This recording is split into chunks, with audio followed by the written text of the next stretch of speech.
Halo, jumpa lagi dengan Gali lagi. Kali ini kita akan membahas tutorial Microsoft Excel terkait fungsi atau rumus lookup yang terbagi ke dalam 3 subtopik. Yang pertama adalah rumus lookup vektor.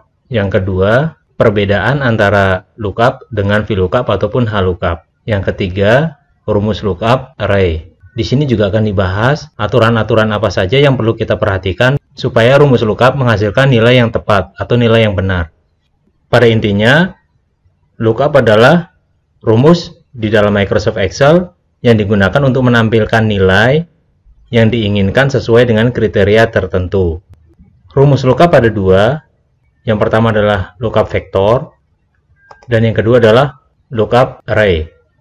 Kita akan membahas rumus lookup vektor terlebih dahulu. Rumusnya adalah lookup diikuti dengan lookup value. Lookup value ini maksudnya adalah kriteria tertentu yang nanti kita ingin masukkan. Berikutnya adalah lookup vektor atau range dari kriteria untuk membandingkan kriteria tertentu yang kita tentukan di awal. Dan result vektor adalah nilai yang kita inginkan. Misalnya, bila kita input ID karyawan di sini, misalkan saya taruh di sini ID karyawannya adalah di sini ya, 143. Nah, 143 ini bila kita input, saya ingin departemennya ini menghasilkan nilai sesuai dengan ID karyawan. Misalkan di sini bila 143, maka departemennya adalah sales. Nama karyawannya adalah Sukardi, tanggal masuknya adalah 7 Maret 2020 dan emailnya adalah sukar@beranibelajar.com. Sebelum kita ketik rumusnya, yang perlu kita tahu adalah ID karyawan atau ini, kriteria yang kita masukkan disebut sebagai lookup value. Di sini yang pertama. Yang kedua adalah lookup vektor. Lookup vektor yaitu dari lookup value ini kita mau tandingkan dengan mana, atau kita mau compare dengan data ID karyawan yang mana. Ini adalah disebut sebagai lookup vektor. Di sini sudah saya kasih keterangan ya. Di sini result vektor, lookup vektor, result vektor. Dan apabila kita ingin tahu departemennya, maka ini adalah result vektor untuk departemen. Yang ini adalah result vektor untuk nama karyawan. Yang ini adalah tanggal masuk dan ini adalah email. Result vektor untuk email. Oke, kita langsung coba masukkan rumusnya saja. Kita ketikkan lookup.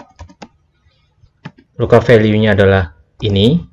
Jangan lupa kita kunci ya dengan tekan F4 di keyboard untuk absolutkan supaya saat kita copy nanti rumusnya tidak berubah atau sel ini tidak berubah. Kemudian lookup vektornya adalah ini. Kita absolutkan juga F4. Dan yang terakhir adalah result vektor. Result vektornya adalah ini. Kita absolutkan juga. Kita tekan enter, maka hasilnya adalah sales. Kita coba cek di sini. ID karyawan 143 itu nama departemennya adalah sales. Kita copy aja ke bawah. Kita copy. Oke, kita sudah copy dan kita ganti referensi cell range-nya di sini. Di sini masih nama departemen ya. Karena di sini nama karyawan, maka saya coba drag and drop. Saya tarik ke sini, saya pindahin. Oke. Ini tanggal masuk saya juga ganti. Dan yang terakhir adalah email. Hasilnya ini. Kalau kita coba cek, oh ya, di sini saya sudah kasih conditional formatting ya untuk colornya. Jadi kalau misalkan warnanya kuning, ini kuning berarti menandakan datanya sama, sudah sama. Ini pun sama. Di sini kita lihat bahwa untuk karyawan 143 itu datanya sudah sama ya. Bagaimana kalau misalnya kita masukkan 304? 304 di sini pun sudah sama. Produksi, ini Fajar Topan, ini 1 Februari, ini Fajar Berani Belajar. Rumus lookup pada prinsipnya mirip seperti rumus VLOOKUP atau HLOOKUP, di mana rumus VLOOKUP ataupun HLOOKUP yang range lookupnya adalah true. Yang membedakan adalah rumus VLOOKUP ataupun HLOOKUP, dia tidak bisa mencari nilai atau menampilkan nilai di kolom ataupun baris sebelah kiri dari lookup array ataupun lookup vektor. Di sini kalau misalnya kita lihat ID karyawan, ini adalah lookup vektor ataupun lookup array di VLOOKUP ataupun HLOOKUP, di mana departemen itu berada di kolom sebelah kiri. Maka dengan rumus VLOOKUP di sini, dia akan menghasilkan nilai yang error, baik lookup true ataupun false. Beberapa catatan yang perlu kita perhatikan supaya rumus lookup yang kita buat menghasilkan nilai yang tepat atau nilai yang benar.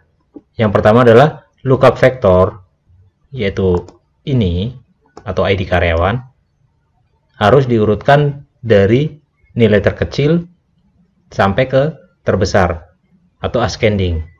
Di sini kita lihat, ini angka 121, 143, 156, ini sudah saya urutkan dari nilai terbesar, sudah saya urutkan dari nilai terkecil sampai terbesar.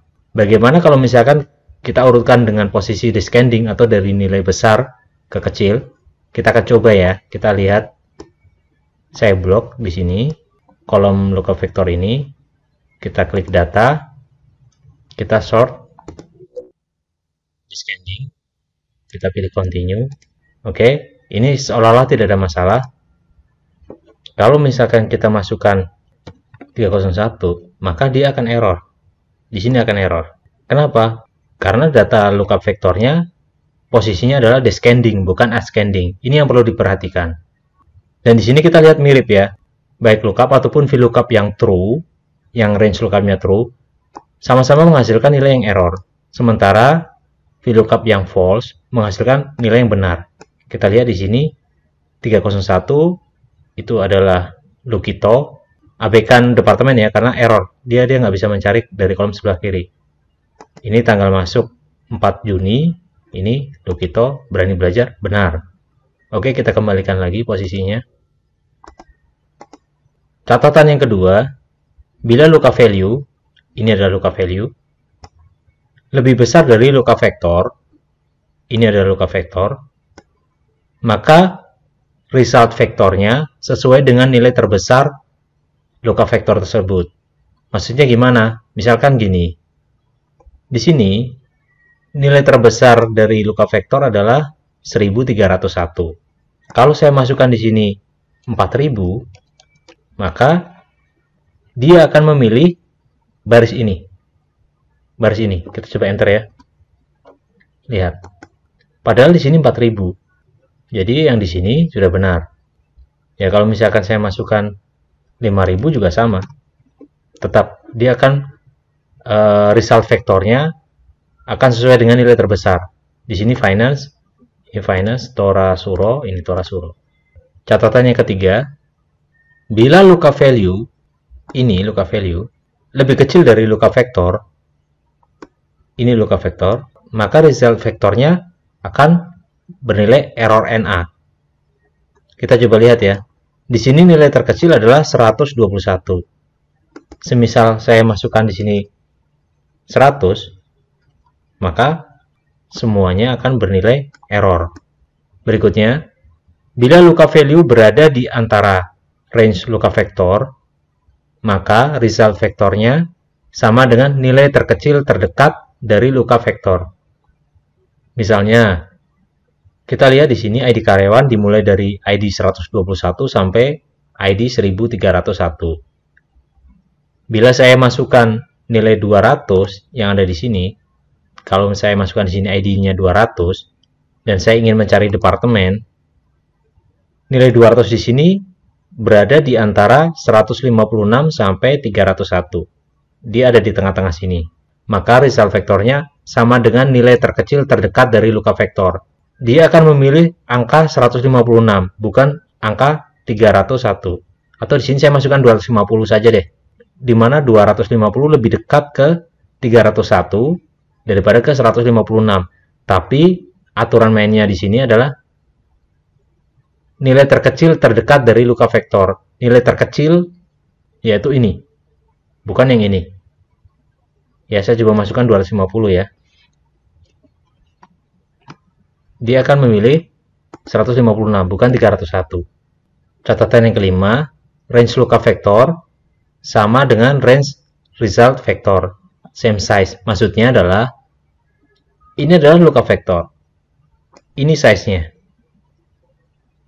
Ada 9 baris. Maka result vektornya pun harus 9 baris. Ini aturan yang umum lah ya, yang biasa orang pakai. Bagaimana misalkan size-nya nggak sama, ataupun nggak sama persis. Misalkan saya ganti di sini rumusnya, lookup vektornya saya coba turunin 1 saja. Nah, seperti ini.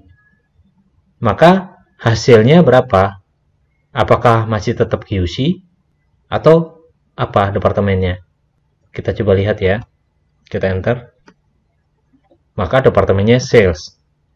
Di mana di sini merah berarti tidak sama dengan nilai yang kita inginkan. Kenapa bisa sales? Karena kita lihat di sini turun 1.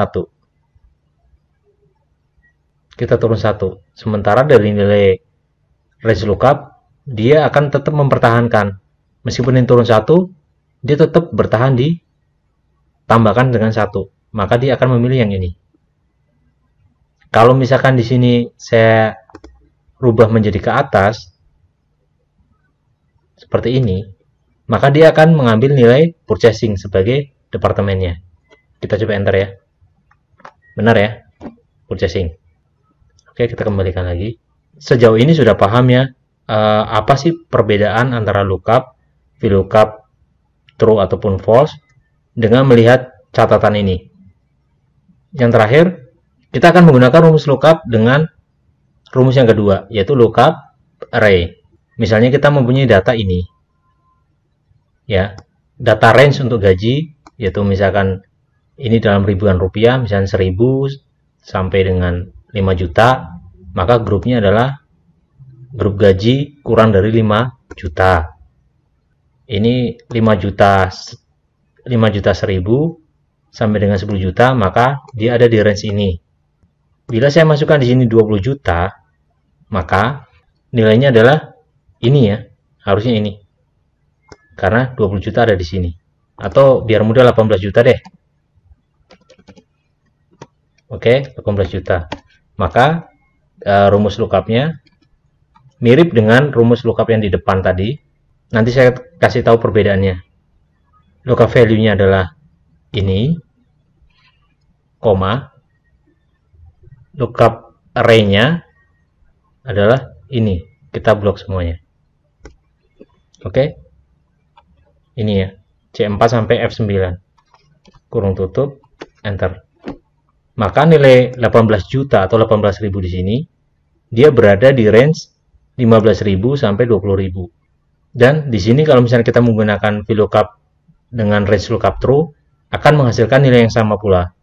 Perbedaan antara lookup array dengan lookup vector ini adalah lookup array tidak bisa digunakan untuk mencari nilai data sebelah kiri. Misalkan di sini kita, kalau misalnya lookup vector dengan lookup vektornya ini, di sini departemennya bisa diambil. Tapi kalau misalkan dengan lookup array, dia tidak akan pernah bisa menghasilkan nilai ini. Sebelah kiri ini nggak bakal bisa. Contoh ya, ini sebagai contoh saja. Kita memakai lookup array di sini. Lookup, ini VLOOKUP-nya, ini lookup value-nya adalah ini. Saya akan coba blok. Ini ya. Dia tidak akan pernah bisa. Tapi kalau misalnya ke sebelah kanan dia bisa. Jadi sudah tahu ya perbedaan antara lookup vector dengan lookup array. Sekian dulu tutorial kali ini. Apabila ada yang belum jelas, bisa ditanyakan di kolom komentar ya. Sampai jumpa.